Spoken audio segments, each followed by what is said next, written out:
Hi guys, I thought I'd just make a quick video running through my different machine models and what they're good for and what I recommend them for. So we've got the micro bobber, we've got the SC bobber, the small can bobber, and we've got the big can. So the micro bobber is an amazing machine. It's really snappy. It has nice bog, and you can use it as a liner or a shader. If you like a zippier shader, it's ideal for that.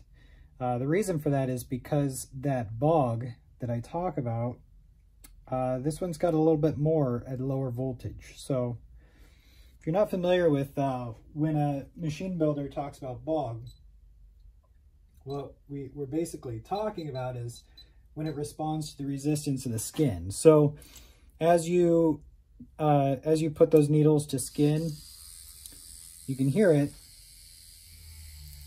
You can hear that speed change. You can hear that the machine change.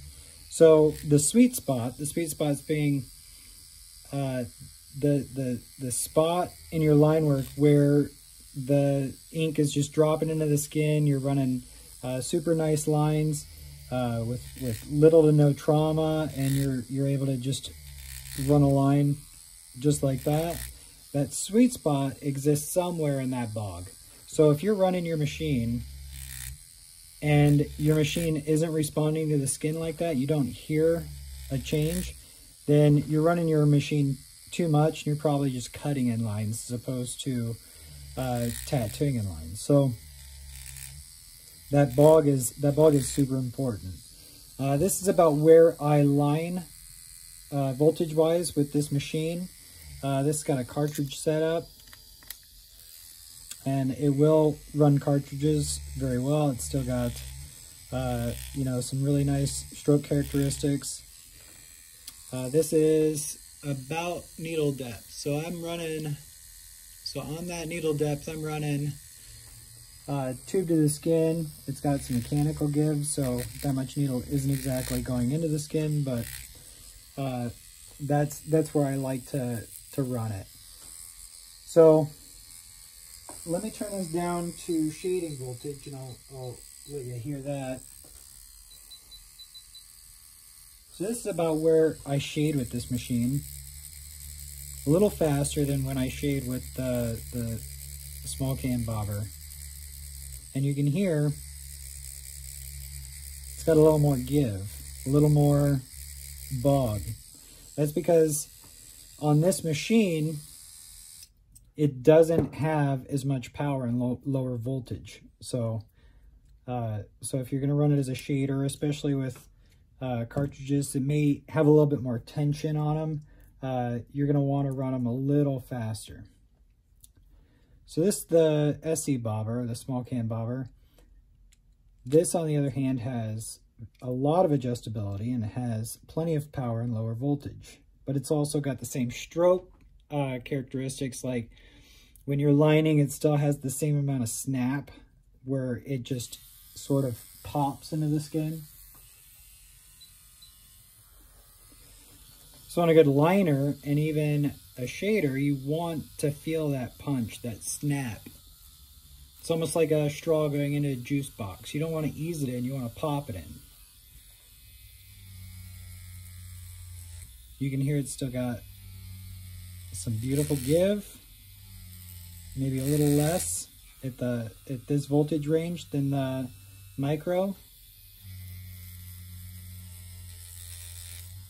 So on both these machines, I'll line up to a 14 round with these machines, and it's not like a 14 round where you're just lining like this, like a 14 round where I'm lining fast. On shading, this is about where I'm shading at. You can hear that machine bog. You can even turn it down lower if you wanted a stipple.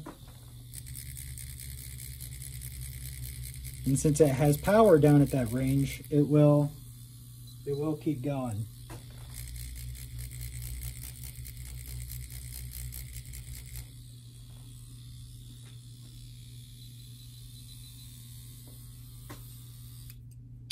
right, that brings us to the big can.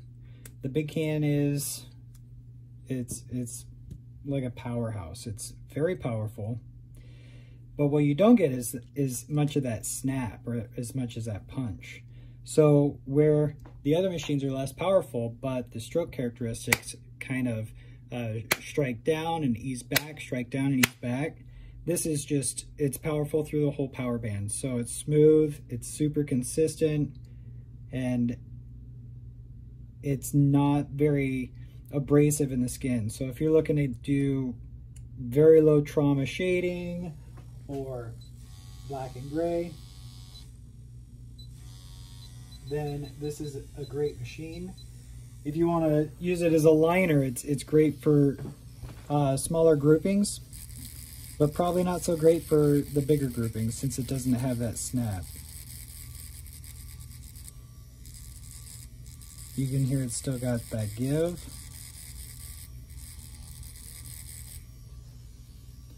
So this is about 8 volts right here. These guys run around 5.5 volts to 6 volts, depending on what you're using them for or what cartridges you have set up in them.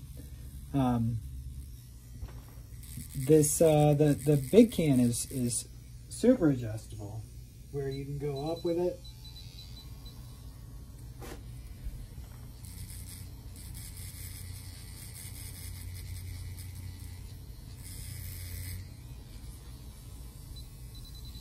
And also down way low. So if you stipple shade or something like that,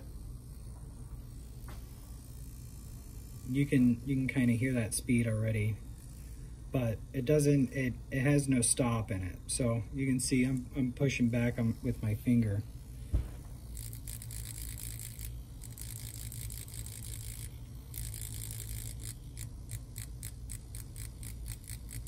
You can hear that. And that's all with a cartridge setup. All these guys will do needle tube as well, but I wanted to show the video with the cartridge setup just to show the versatility of these guys. So hopefully that clears up some questions, and hopefully answers some questions, and explains why I make the models that I make and what they're good for. So thanks for watching.